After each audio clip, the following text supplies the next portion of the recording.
Meu nome é Leonardo Blecher, eu sou jornalista. Eu queria que você me contasse como surgiu a ideia do documentário.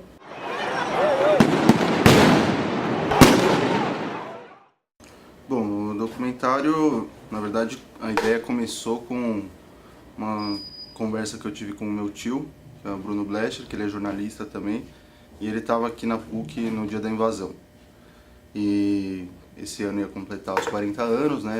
E a gente conversando, assim, ele comentou que seria interessante alguém fazer alguma coisa sobre isso.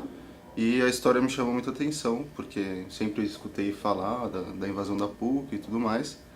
E aí fui atrás de investigar alguns fatos sobre a invasão e encontrei informações bem interessantes que eu não tinha visto em muitos lugares, né? Fui na Assembleia Legislativa investigar sobre a CPI que aconteceu, alguns jornais antigos e tal, e fatos que não chegaram até hoje na história que não eram muito falados. Então veio daí. E como foi o processo de gravação e pesquisa? Bom, a pesquisa foi por meio de jornais da época, por meio de consultas ao Arquivo do Estado, à Assembleia Legislativa, fui no Tribunal de Justiça para ver os arquivos dos processos que geraram a invasão, né? Que a invasão gerou. E, e isso me deu aí uma bagagem para conseguir falar melhor sobre o assunto. E aí, a partir disso, fui atrás de gravar com as vítimas da invasão, né? Principalmente as mulheres que foram feridas, com fontes da polícia e jurídicas e com vítimas de casos atuais de violência policial que deram uma forma de atualizar, né, o caso, né, comparando com casos mais recentes de violência policial. E quanto tempo durou esse processo de gravação, montagem? Olha, a gente começou o trabalho em fevereiro desse ano. A princípio pesquisa e para articular a parceria aí entre a agência pública e aqui a TV PUC. E depois começamos a roteirizar tudo, gravações, ficamos uns 2 meses fazendo gravações e montagem mais uns 2, 3 meses, então no total acho que foram 7 meses. E você poderia contar sobre essa parceria entre a TV e a pública, a TV PUC?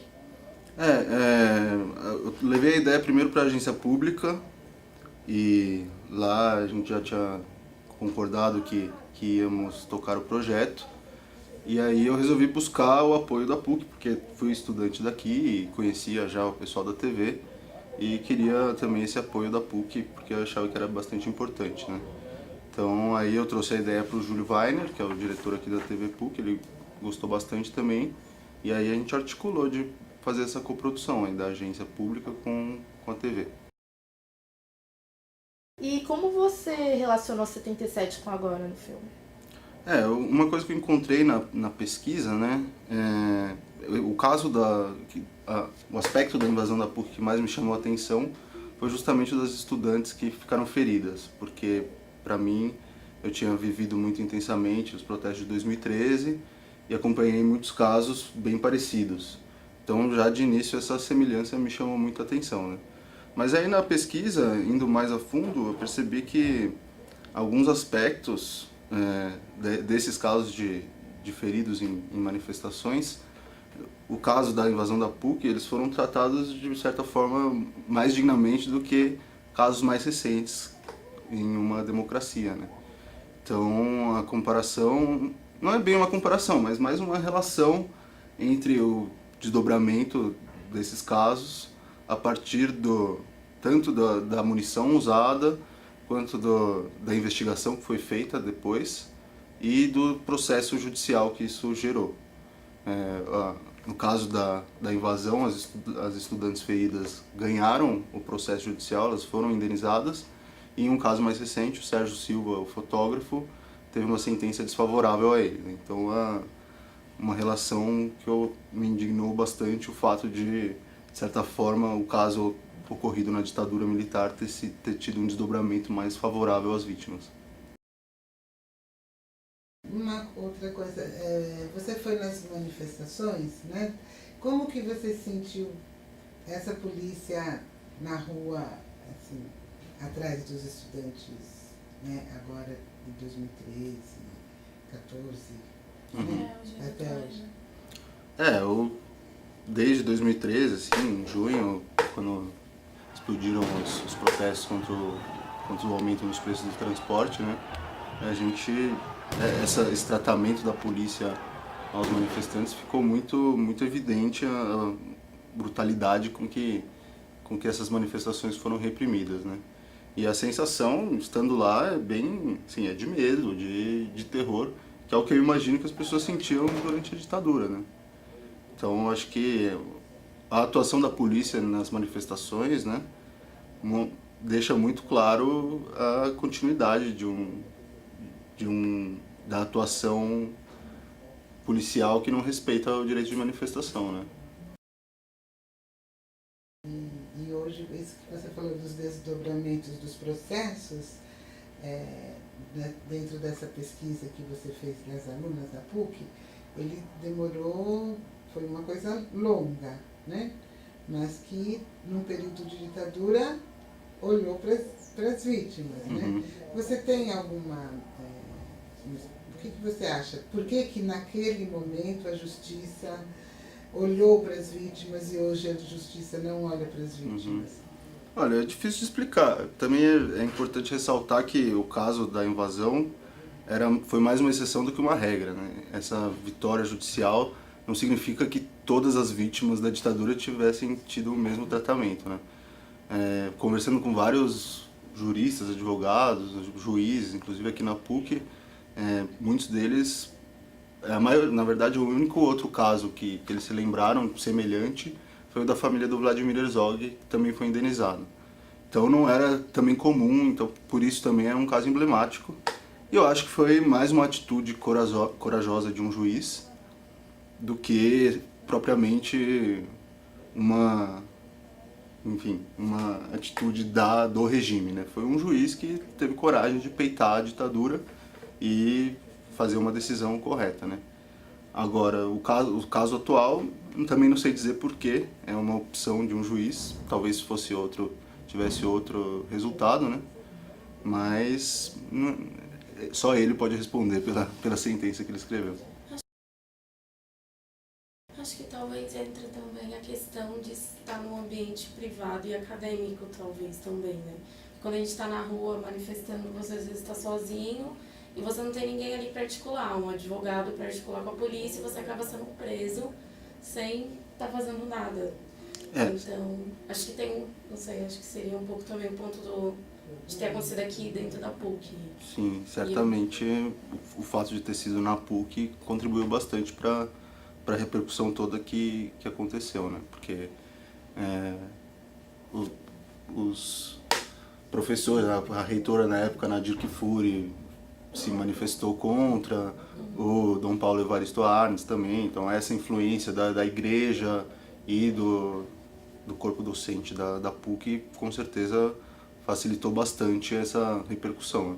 E o advogado das jovens feridas era o Mário Simas, também egresso da PUC, e que ele tinha um histórico grande de defesa de presos políticos, era um advogado bem, assim, que lutou bastante contra a ditadura e com certeza também o fato de ter sido ele o representante delas no caso favoreceu bastante.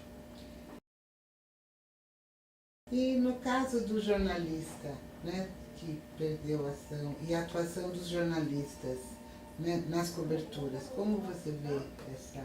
O jornalista diz o Sérgio? Isso. Bom, eu fiquei bem próximo dele logo depois que aconteceu enfim, que ele foi atingido no olho por uma bala de borracha, porque eu fiz uma entrevista com ele logo nos dias seguintes e para um coletivo que eu militava, que era o coletivo Menos Letais, inclusive, que tratava desses armamentos de baixa letalidade.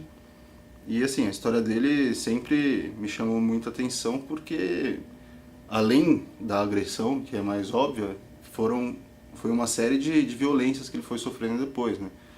De ninguém do poder público ter se manifestado, ninguém ter ido ver como é que ele estava, aí depois veio o processo, em primeira instância ele perde o processo, é considerado culpado pelo próprio ferimento.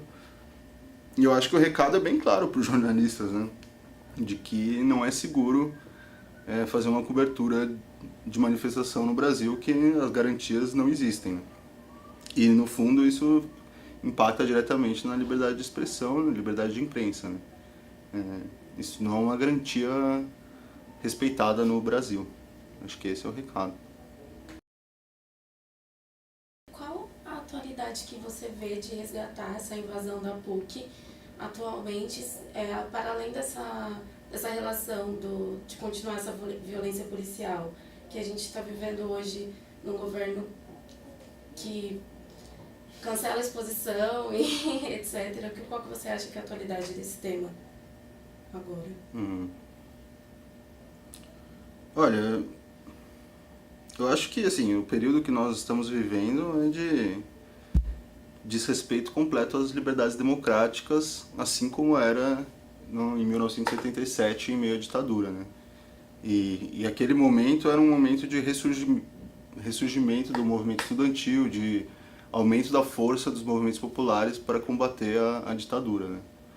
Agora, hoje em dia, eu não sei, acho que está tudo muito recente ainda para a gente comparar de uma maneira mais ampla, né?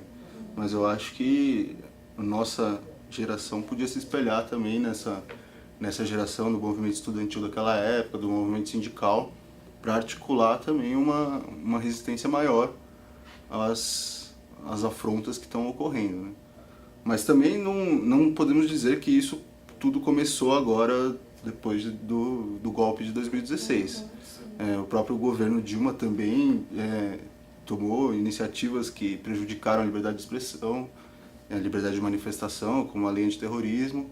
Então não dá para tratar como uma coisa específica de 2016 para cá. Agora, é claro que as liberdades democráticas e liberdade de expressão estão sob risco e a sociedade precisa se articular para impedir que voltemos atrás mais ainda.